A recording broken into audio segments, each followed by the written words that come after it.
Everyone, and welcome to Chabad of CBD's luncheon function on the topic of do the Jews have a future? Now the order of the process will be, I'll introduce our speaker for today, Mr. Danny Lamm, then we'll open the forum up for questions, and then there'll be a brief luncheon served. When I was thinking about this topic of do the Jews have a future, a story sprang to mind. Moshe Dayan, who you probably all know, was a prominent general in the Israeli army. He was travelling down Kfish Mispar Echad, that famous or infamous road between Jerusalem and Tel Aviv, at about 140 miles an hour, and that's not kilometres. And he was pulled over by a policeman. He rolled down his window, and the policeman immediately noticed him. We all know he had that famous patch on one eye. And he said, "Moshe, madua ata noheg mishuga? Why are you driving like a madman?" Moshe responded, he said, "Adoni hashoter, Mr. Policeman, I only have one eye. What would you like me to do with that eye? Look at the highway ahead, or look at the speedometer?" In the present world climate, one can be excused for feeling as if the Jewish people are under threat. However, we must look at the highway, our destiny, our mission statement, our Jewish history, and a divine plan that is our destiny as the Jewish people and the world. As the Lubavitcher Rebbe did, and today is an auspicious occasion in Chabad, as it is Yud Gimel Tammuz, and commemorates the release from Russian prison of the previous Lubavitcher Rebbe, and the Lubavitcher Rebbe's passing only just occurred last week. And look at this as an opportunity.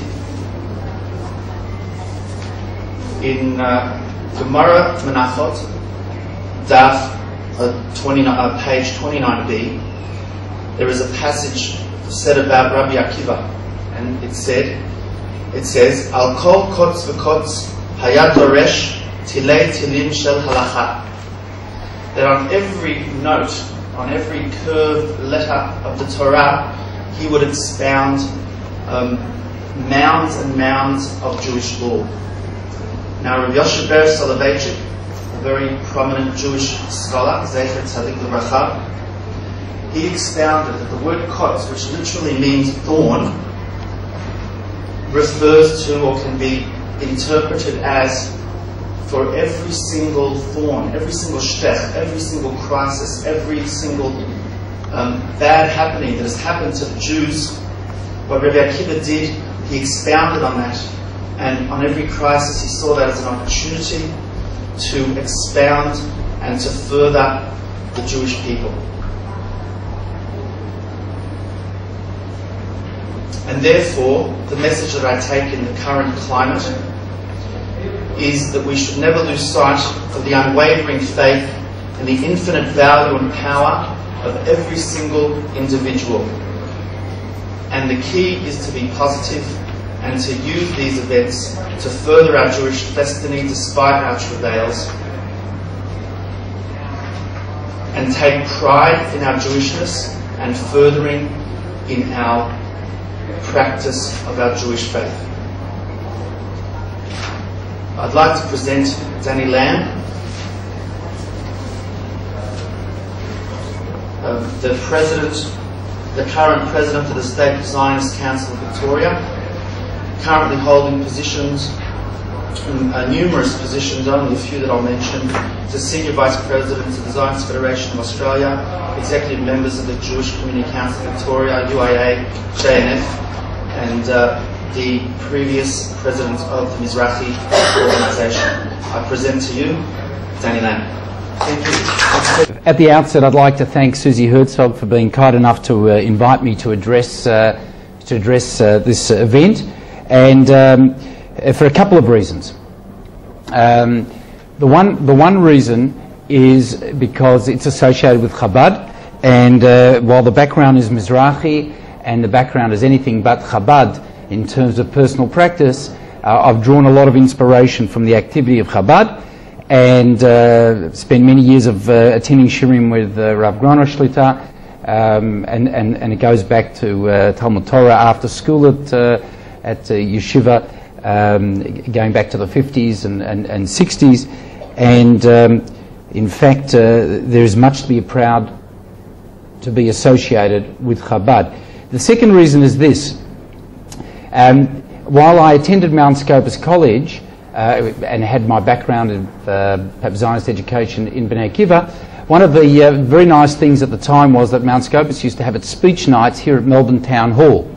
That goes back again to the 50s and the 60s, and while I've attended the Melbourne Town Hall for occasions, it used to be the MSO used to perform here and so on, but it's been a long time since I've been here. Well, today I drive in, I get a special place for my car in the building that Susie organised, and wichtiger Mensch, it's very exciting to be here in Town Hall. Once I was a little schmendrick, I was sitting there watching everything that was going on at school speech night. Now I'm here and I'm addressing you. So that's fun. The subject, which is, do the Jews have a future? I think it's a joke. Susie, good joke. You know why it's a joke? Because it's hosted by Chabad. So how can Chabad ask a question, the Jews have a future? If you follow what Chizki's talking about, Chabad has a vision. It looks down the highway. We'll talk about Moshe Dayan because I'm not so excited by him, that he should be quoted. But if we, but that gives me a cue. I made a note because you said it, And so clearly, for Chabad people or any person who is committed to the faith, to ask the Jews have a future is abikorsus. Simple as that. It can't possibly be. If you have total faith, emunah shlema, you can only believe that there's a future. And if you look back through the history that Chizki referred to, everything can only support it, and we'll talk about that too. We know b'chol dor v'dor omdim aleinu l'chalotenu. Every generation is an attempt to extinguish Jewish life. Sadly, but it's a reality. As a child, I didn't understand it, and I'll talk about my education in a moment, but I didn't understand it because we live in Australia. We're blessed to live in Australia in a terrific environment, still a terrific environment. But in the 50s and 60s, it was certainly a wonderful environment. Things have changed a little bit. We'll talk about that. And so the concept that anything would be different for a Jew is just totally remote.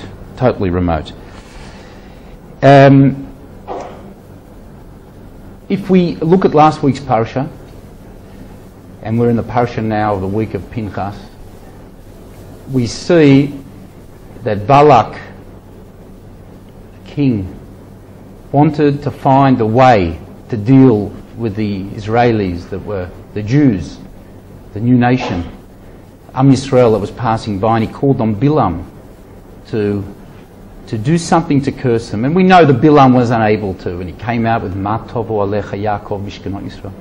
How beautiful, how goodly are your tents. And he couldn't do it. And he concluded with Lo uchal la'avor pi Hashem lasot tova ra milibi. I'm unable to transgress the word of God, to deliver anything good or bad from my heart. I'm unable to have anything individual to say because God is the determinant, the arbiter of the future of the Jewish people. And that's a message that's gone through generations. We are not dependent on the decisions of others. We shouldn't make ourselves dependent on others. We've got to have faith, and we've got to establish